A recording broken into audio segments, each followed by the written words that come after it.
Assalamualaikum warahmatullahi wabarakatuh. Salam sejahtera bagi kita semua. Om Swastiastu, Namo Buddhaya. Halo Sobat Sastra sekalian. Pada kesempatan kali ini, saya akan menyajikan analisis pada sebuah jurnal ilmiah berdasarkan struktur, kedalaman isi, dan keterbacaannya. Analisis ini dibuat untuk memenuhi tugas 2 mata kuliah Bahasa Indonesia dengan dosen pengampu, Ibu Tri Anissa Lestari. Nama saya Ariandi Galuh, selaku analis tunggal pada tugas ini. Saya adalah mahasiswa aktif jurusan Teknik Informatika di Universitas Mikroskill. Baiklah, selanjutnya. Bagian pertama adalah pengenalan jurnal. Di sini saya akan menyajikan informasi dasar terkait jurnal yang dianalisis. Judul jurnal yang dianalisis adalah Perbandingan Metode-metode Klasifikasi untuk Indoor Positioning System yang ditulis oleh Yuan Lukito dan Antonius R. Krismanto. Diterbitkan oleh Jurnal Teknik Informatika dan Sistem Informasi pada tahun 2015 dan memuat total halaman sebanyak 9 halaman. Bagian kedua adalah analisis structure. Di sini saya akan menyajikan evaluasi singkat terkait elemen-elemen pada jurnal. Bagian pertama adalah identitas jurnal. Seperti yang terlihat pada slide, jurnal ini sudah memuat informasi yang diperlukan terkait identitasnya. Pada pojok kanan atas, terdapat penerbit dan tahun diterbitkannya jurnal. Kemudian, terdapat judul dari jurnal yang penulisan tiap hurufnya diawali dengan huruf kapital. Kemudian di bawah judul terdapat nama penulis dari jurnal dan di bawahnya lagi terdapat beberapa informasi mengenai penulis seperti jurusan, alamat kampus, dan alamat email. Perlu diketahui bahwa format penulisan identitas jurnal berbeda-beda tergantung pada ketentuan penerbit. Pada jurnal ini, semua huruf pada jurnal dituliskan kapital meskipun ada kata untuk yang jika mengacu pada EYD seharusnya tidak dituliskan kapital. Hal ini merupakan ketentuan dari penerbit dan saya sudah mengeceknya sendiri dengan membandingkannya dengan jurnal lain yang diterbitkan oleh penerbit ini. Selain itu, pada pojok kiri atas terdapat ISSN. Bagian kedua terdapat abstrak. Bagian abstrak jurnal ini memuat inti permasalahan, sampel data, metode penelitian, hasil, dan kesimpulan. Kebanyakan abstrak disajikan dalam dua bahasa, yakni bahasa Indonesia dan bahasa Inggris. Namun pada jurnal ini hanya terdapat abstrak yang berbahasa Inggris. Kemudian pada bagian bawah terdapat keywords atau kata kunci yang berguna untuk mempermudah pencarian jurnal. Bagian ketiga terdapat pendahuluan. Pendahuluan merupakan bagian dalam jurnal yang menceritakan mengenai perihal apa saja yang melatar belakangi masalah yang akan diteliti. Kemudian dari latar belakang itulah dibuatkan rumusan masalah dan tujuan yang akan dicapai dengan melaksanakan penelitian. Pendahuluan dalam jurnal ini memuat permasalahan, tinjauan pustaka, tujuan, dan manfaat. Selanjutnya terdapat tinjauan pustaka. Pada kebanyakan jurnal, tinjauan pustaka biasanya dituliskan terpisah dari pendahuluan. Namun pada jurnal ini, tinjauan pustakanya masuk ke bagian pendahuluan. Pada dasarnya, tinjauan pustaka bertujuan untuk memberikan konteks kepada pembaca terkait hal-hal yang terlibat dalam penelitian. Karena jurnal ini meneliti tentang perbandingan antara metode-metode machine learning untuk keperluan indoor positioning system, maka isi dari tinjauan pustaka ini memuat tentang penjelasan mengenai metode-metode tersebut dan juga alat yang digunakan untuk membandingkan masing-masing metode. Selanjutnya terdapat metodologi penelitian. Metodologi penelitian bertujuan untuk memberikan panduan rinci tentang langkah-langkah yang diambil dalam pelaksanaan penelitian. Adapun hasil dan pembahasan juga dimuat dalam bagian ini, yakni pada bagian pengujian dan analisis hasil pengujian. Selanjutnya adalah simpulan. Simpulan memberikan gambaran menyeluruh tentang hasil penelitian, menyoroti temuan-temuan utama, keunggulan metode tertentu, hingga potensi pengoptimalan untuk meningkatkan performa dalam konteks indoor positioning system, yaitu topik yang dibahas pada penelitian ini. Selanjutnya terdapat ucapan terima kasih yang dituliskan penulis sebagai apresiasi pada pihak-pihak yang berkontribusi besar dalam jalannya penelitian. Kemudian di bagian terakhir terdapat daftar pustaka, yang merupakan bagian dari jurnal yang berisi daftar sumber atau referensi yang dikutip atau dirujuk dalam tulisan ilmiah. Lanjut pada pembahasan ketiga dalam analisis ini, yaitu mengenai kedalaman isi. Di sini saya akan menunjukkan pemahaman yang saya dapatkan melalui pembacaan secara komprehensif pada jurnal yang saya analisis. Pada halaman 1 terdapat identitas jurnal, abstrak, dan pendahuluan. Pada bagian identitas, sudah meliputi judul jurnal, penulis, program studi penulis, alamat universitas, dan alamat email, yang merupakan format umum penulisan identitas pada jurnal. Selanjutnya, pada bagian abstrak, dijelaskan bahwa jurnal ini bertujuan untuk menyajikan perbandingan antara classifiers melalui kumpulan data indoor positioning system berbasis Wi-Fi. Kumpulan data yang digunakan terdiri dari 1168 RRS yang diperoleh dari 41 jalur akses Wi-Fi publik di sekitar kampus UKDW Yogyakarta. Perbandingan antara classifier KKN, naive Bayes, J48, dan SVM diukur dengan menerapkan tenfold cross-validation dan t-test yang dengan tingkat signifikansi validation sebesar 0,05. Hasil yang diperoleh menunjukkan bahwa classifiers KKN mendapatkan tingkat akurasi tertinggi sebesar 83,58%, sementara tingkat akurasi terendah sebesar 24,89% yang diperoleh classifier SFM. Selanjutnya, pada bagian pendahuluan dijelaskan hal yang melatar belakangi penelitian ini. Dijelaskan bahwa masalah yang melatar belakangi penelitian adalah penggunaan GPS yang kurang efektif untuk digunakan di dalam ruangan pada gedung bertingkat akibat sinyalnya yang terhambat oleh struktur bangunan. Solusi alternatif untuk menentukan posisi di dalam gedung adalah dengan memanfaatkan sinyal Wi-Fi dan sensor tambahan seperti ultrasonik, infrared, LED, atau RFID. Dalam konteks IPS, data kekuatan sinyal Wi-Fi dapat dikumpulkan dan digunakan untuk melatih model machine learning, yakni supervised learning seperti KKN, naive Bayes, J48, dan SVM, dengan tujuan membandingkan tingkat akurasi metode klasifikasi tersebut dalam menyelesaikan masalah IPS di dalam ruang publik kampus UKDW Yogyakarta. Selanjutnya, pada paragraf ini dijelaskan bahwa yang coba diselesaikan adalah mencari tahu metode klasifikasi yang paling akurat untuk penentuan posisi dalam gedung. Selanjutnya terdapat bagian tinjauan pustaka. Pada paragraf ini diberikan konteks mengenai indoor positioning system. Dijelaskan bahwa indoor positioning system merupakan solusi akurat untuk menentukan posisi, orientasi, dan arah pergerakan seseorang di dalam gedung atau ruangan. Paragraf selanjutnya pada tinjauan pustaka memberikan konteks mengenai Wi-Fi fingerprint. Wi-Fi fingerprint adalah pola khusus dari kekuatan sinyal Wi-Fi di suatu lokasi yang dapat diidentifikasi dan dibandingkan menggunakan metode seperti Euclidean distance, pendekatan probabilitas, dan metode clustering. Selanjutnya dijelaskan mengenai WK Explorer yang merupakan software open source untuk mengimplementasikan algoritma pada metode-metode machine learning yang akan dibandingkan dalam penelitian. Paragraf selanjutnya menjelaskan mengenai metode KKN atau K-Nearest Neighbors. KKN merupakan metode klasifikasi berbasis instance learning yang menggunakan supervised learning dengan memerlukan data pelatihan yang sudah dilabeli. Dalam KKN, klasifikasi data baru dilakukan dengan membandingkan tingkat kemiripan atau kedekatan dari data baru terhadap seluruh data pelatihan yang ada. Metode ini menghitung jarak antara vektor atribut menggunakan Euclidean distance. Paragraf selanjutnya menjelaskan mengenai metode naive Bayes. Singkatnya, naive Bayes merupakan pendekatan machine learning dengan prinsip teorema Bayes yang menghitung probabilitas suatu kejadian berdasarkan suatu kondisi tertentu dengan menggunakan persamaan di bawah. Lanjut ke halaman 3, masih mengenai tinjauan pustaka. Paragraf selanjutnya menjelaskan mengenai metode J48. Metode J48 merupakan salah satu algoritma machine learning yang dikembangkan berdasarkan algoritma ID3 atau Iterative Dichotom Share Tree dan C45 untuk tugas klasifikasi yang berbasis pada decision tree. Algoritma J48 bekerja dengan membangun decision tree untuk klasifikasi data.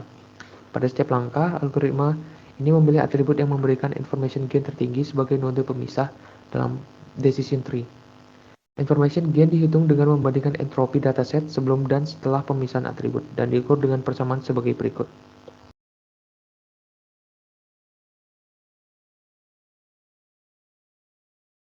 Paragraf selanjutnya menjelaskan mengenai metode SVM atau Super Vector Machine. SVM adalah algoritma machine learning yang digunakan untuk tugas klasifikasi dan regresi. Tujuannya adalah untuk memisahkan dua kelas dan menemukan fungsi regresi yang optimal dengan mencari hyperlane terbaik dalam ruang berdimensi tinggi. Paragraf selanjutnya menjelaskan mengenai cross-validation, metode yang digunakan untuk membandingkan metode-metode yang disebutkan sebelumnya. Cross-validation merupakan suatu teknik evaluasi kinerja model dalam pembelajaran machine learning yang melibatkan pembagian data menjadi beberapa subset atau lipatan. Bagian selanjutnya memuat tentang tujuan dilaksanakannya penelitian, yakni untuk mendapatkan hasil perbandingan metode-metode klasifikasi KKN, Naive Bayes, J48, dan SVM. Kemudian bagian selanjutnya memuat manfaat penelitian, yang pada bagian ini penulis memberikan argumen mengenai signifikasi hasil penelitiannya. Penulis menganggap bahwa hasil penelitiannya dapat dijadikan acuan dalam menentukan metode klasifikasi yang paling tepat untuk implementasi indoor positioning system berbasis Wi-Fi. Selain itu, penulis juga berharap bahwa kumpulan data yang digunakan dapat dimanfaatkan untuk penelitian lebih lanjut mengenai IPS. Masih pada halaman 4, metodologi penelitian juga dimuat pada halaman 4. Pada bagian awal metodologi penelitian, terdapat ilustrasi flowchart yang memberikan gambaran umum jalannya penelitian. Prosesnya meliputi pembentukan dataset, pengambilan menggunakan WK, dan analisis hasil pengujian. Kemudian, lanjut pada bagian pengumpulan dataset, dipaparkan ilustrasi flowchart alur terbentuknya dataset yang meliputi pengembangan aplikasi, pengumpulan data, pembersihan data, kemudian pemberian label, dan konversi ke format ARF. Halaman selanjutnya yakni halaman 5. Pada bagian ini dijelaskan bahwa pengambilan data kekuatan sinyal Wi-Fi diambil dari 41 lokasi ruang publik yang ada di kampus UKDW. Terdapat 10 mahasiswa yang ditugaskan untuk merekam kekuatan sinyal Wi-Fi pada lokasi yang sudah ditentukan. Pengambilan data dilakukan sebanyak 10 kali untuk 3 rentang waktu yang berbeda, yakni pagi, siang, dan sore. Gambar ini merupakan tampilan antarmuka Wi-Fi Data Collector, yang merupakan sebuah aplikasi berbasis Android yang dikembangkan sendiri oleh peneliti atau penulis. Aplikasi ini digunakan untuk melakukan pemindaian akses poin Wi-Fi sekaligus merekam kekuatan sinyalnya seperti yang sudah saya jelaskan sebelumnya. Lanjut pada halaman 6. Pada paragraf pertama dijelaskan bahwa keseluruhan data yang terkumpul adalah 12.300 data. Namun setelah melalui proses pembersihan dan seleksi ulang, hasil akhir yang didapatkan adalah 1.165 data seperti yang sudah disebutkan pada bagian abstrak tadi. Kemudian tabel ini didapatkan dari Wi-Fi Data Collector yang dibentuk dalam format CSV menggunakan Microsoft Excel. Kemudian pada paragraf selanjutnya menjelaskan tabel di atas bahwa kekuatan sinyal yang direkam dicatat dalam satuan dBm. Semakin besar nilainya, maka semakin besar kekuatan sinyalnya. Access point dengan kekuatan sinyal min 100 dBm menandakan bahwa tidak ada sinyal yang diterima di lokasi tersebut. Nah, ini merupakan tampilan antarmuka WK Explorer saat menjalankan pre-processing dataset dan konversi dari format CSV ke format ARFF. Lanjut kepada bagian pengujian. Bagian ini menjelaskan bagaimana alur pengujian metode-metode yang akan dibandingkan menggunakan WK Explorer. Adapun langkah-langkahnya adalah sebagai berikut.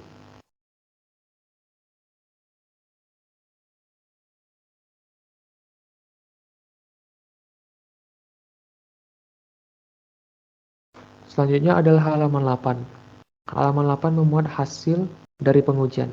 Ini merupakan tampilan yang digunakan untuk mengkonfigurasi parameter untuk uji statistik pada masing-masing metode pada tabel sebelumnya. Dijelaskan bahwa metode Naive Bayes tanpa estimator dijadikan test base atau acuan banding untuk metode-metode lainnya.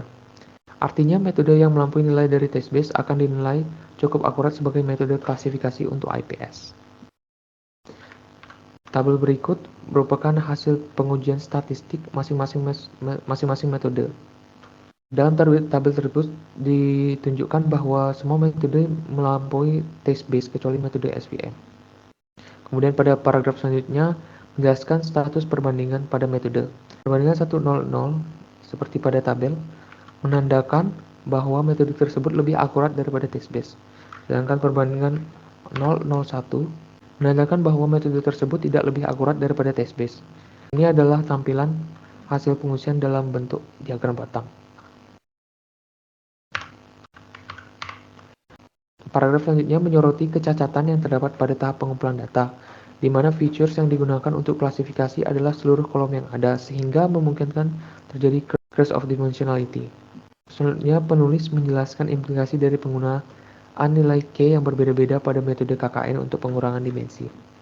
Kemudian, bagian selanjutnya sudah memuat simpulan dari penelitian. Bagian simpulan ini memuat beberapa simpulan yang didapat dari pembuktian hipotesis hingga hasil pengujian. Temuan utama dari hasil pengujian ini adalah hasil uji statistik yang membuktikan bahwa metode klasifikasi KKN mendapatkan tingkat akurasi tertinggi sebesar 83,58%, sementara metode klasifikasi SVM memperoleh tingkat akurasi terendah sebesar 24,89%. Bagian selanjutnya memuat ucapan terima kasih yang disampaikan ke penulis kepada pihak-pihak yang berkontribusi. Kemudian bagian terakhir memuat daftar pustaka di mana terdapat 13 referensi yang dipakai untuk meningkatkan kredibilitas pada jurnal ilmiah ini. Sampailah kita pada pembahasan terakhir dalam analisis ini, yakni mengenai keterbacaan dari jurnal. Di sini saya akan meninjau kualitas tulisan jurnal berdasarkan ejaan yang disempurnakan. Pada halaman pertama terdapat beberapa kesalahan, seperti kesalahan pada kata yang seharusnya diawali dengan huruf kapital, yang terlihat pada kata kampus ini, di mana penulisan kata kampus seharusnya ditulis kapital jika diikuti dengan nama kampusnya seperti ini. Karena ada UKDW di sini, maka kampus harusnya diawali dengan huruf kapital. Selanjutnya terdapat kesalahan pada kata yang dicetak miring, seperti pada kata support vector machine yang seharusnya dicetak tegak seperti biasa, karena istilah tersebut sudah diakui secara luas dalam literatur ilmiah, di mana pada jurnal ini support vector machine dituliskan italic. Selanjutnya terdapat kesalahan pada penggunaan huruf kapital lagi, di mana kata bumi seharusnya tidak dianggap sebagai kata kunci atau nama properti khusus seperti kota atau negara, sehingga kata bumi pada kalimat seharusnya tidak menggunakan huruf kapital. Kemudian kesalahan selanjutnya terdapat pada susunan kata ini, di mana penggunaan garis miring seharusnya tidak ada spasi setelah menggunakan garis miring. Pada halaman selanjutnya terdapat kesalahan pada kata yang dicetak miring lagi, seperti pada kata Euclidean distance yang dicetak miring, yang seharusnya dicetak tegak seperti biasa, karena istilah tersebut sudah diakui secara luas dalam literatur ilmiah. Kesalahan selanjutnya terdapat pada beberapa kata asing ini, lazy, trace, dan function, yang ditulis tegak pada jurnal yang seharusnya ditulis cetak miring jika mengacu pada ejaan yang disempurnakan. Kesalahan selanjutnya terdapat pada susunan kata data pelatihan ini, yang seharusnya lebih sesuai jika diganti dengan data latih. Kemudian pada halaman 3 terdapat beberapa kesalahan pada kata asing yang seharusnya dicetak miring, di mana pada jurnal ini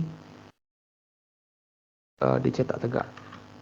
Pada halaman 4 terdapat beberapa kesalahan seperti penggunaan tanda koma yang seharusnya ada sebelum dan, yang dimana di sini tidak terdapat. Kemudian kesalahan lagi pada beberapa kata asing yang seharusnya dicetak miring pada kata-kata scaffold, dataset, subset, dan ini masih ada dataset lagi. Kemudian penulisan data pelatihan yang seharusnya lebih sesuai jika diganti dengan data latih. Pada halaman 5 terdapat beberapa kesalahan juga, seperti kesalahan penggunaan huruf kapital. Pada susunan kata ini terdapat beberapa kata tempat yang bukan termasuk bagian dari nama resmi atau suatu institusi, yang seharusnya jika mengacu pada EYD, tulisannya tidak diawali dengan huruf kapital atau diawali dengan huruf kecil, di mana pada jurnal ini nama tempat tersebut diawali dengan huruf besar atau kapital. Lanjut pada kesalahan selanjutnya adalah kesalahan pada penggunaan tanda koma yang tidak terdapat sebelum kata dan. Kemudian kesalahan selanjutnya terdapat pada beberapa kata asing yang seharusnya dicetak miring pada kata seperti seperti pada kata scan, access point, save, dan scan lagi. Lanjut pada halaman ke-6. Kesalahan pertama terdapat pada kata ketidaktelitian yang sebenarnya tidak baku dan seharusnya bisa diganti dengan kelalaian atau sejenisnya. Kemudian terdapat kesalahan pada penulisan DBM yang pada jurnal ini ditulis DBM kecil semua yang seharusnya ditulis di BM di mana B-nya kapital. Selanjutnya ada kesalahan pada kalimat yang tidak efektif. Pada kalimat tersebut ini, untuk akses point di gedung berbeda, sebagian tidak dapat ditangkap sinyalnya untuk beberapa lokasi tertentu. Yang seharusnya bisa diganti menjadi sebagian akses point tidak dapat merekam sinyal di beberapa lokasi tertentu untuk meningkatkan keterbacaan. Selanjutnya, terdapat kesalahan pada penggunaan huruf kapital, di mana kata keterangan tempat seperti ruangan seharusnya menggunakan huruf kecil saja. Selanjutnya, terdapat kesalahan pada beberapa kata asing yang seharusnya dicetak miring, seperti pada kata distance, waiting, kernel estimator, dan pruning. Kemudian pada halaman 7 hanya terdapat kesalahan pada kata asing yang seharusnya dicetak miring pada kata kelas. Lanjut ke halaman 8, terdapat kesalahan pada beberapa kata asing lagi yang seharusnya dicetak miring. Seperti pada kata kernel estimator, test base, kernel estimator lagi. Lanjut, terdapat kesalahan penggunaan garis miring. Pada kata acuan atau pembanding yang sama pada kesalahan sebelumnya, penulisan garis miring yang sesuai ED harusnya tidak dilanjutkan dengan spasi. Seharusnya acuan pembanding, acuan atau tidak perlu spasi dan langsung menuliskan pembanding. Kesalahan selanjutnya terdapat pada penggunaan tata koma setelah kekurangan penggunaan kata koma pada susunan kata secara umum ini. Seharusnya ada tanda koma setelah kata secara umum ini untuk meningkatkan keterbacaan juga. Kemudian pada halaman terakhir, pada bagian simpulan terdapat susunan kalimat yang ambigu atau tidak jelas. Susunan katanya adalah seperti ini. Pemberian dataset dari kesalahan yang umumnya dilakukan. Dalam hal ini, kata dilakukan tidak dipasangkan dengan subjek atau pelaku sehingga maknanya menjadi rancu. Seharusnya susunan tersebut bisa diubah menjadi kesalahan yang umum terjadi agar lebih mudah dipahami. Kesalahan selanjutnya terdapat pada beberapa kata asing seharusnya dicetak miring, seperti pada kata dataset dan pruning. Baiklah Sobat Sastra sekalian, itu saja pembahasan yang dapat saya sampaikan terkait analisis jurnal ilmiah dengan judul Perbandingan Metode-Metode Klasifikasi untuk Indoor Positioning System. Saya harap apa yang saya sampaikan dalam video pembahasan ini dapat bermanfaat bagi sobat sekalian untuk memperdalam pemahaman terkait topik pada penelitian, sekaligus menambah wawasan tentang analisis tata bahasa pada suatu jurnal ilmiah. Dengan adanya video pembahasan ini, maka saya sudah memenuhi ketentuan untuk menyelesaikan tugas 2 mata kuliah Bahasa Indonesia. Akhir kata, saya memohon maaf apabila terdapat beberapa masalah teknis yang mungkin mengganggu pengalaman menonton video ini, ataupun dari saya sendiri yang pastinya masih banyak kekurangan dalam memberikan penyampaian analisis. Sekian dari saya, terima kasih.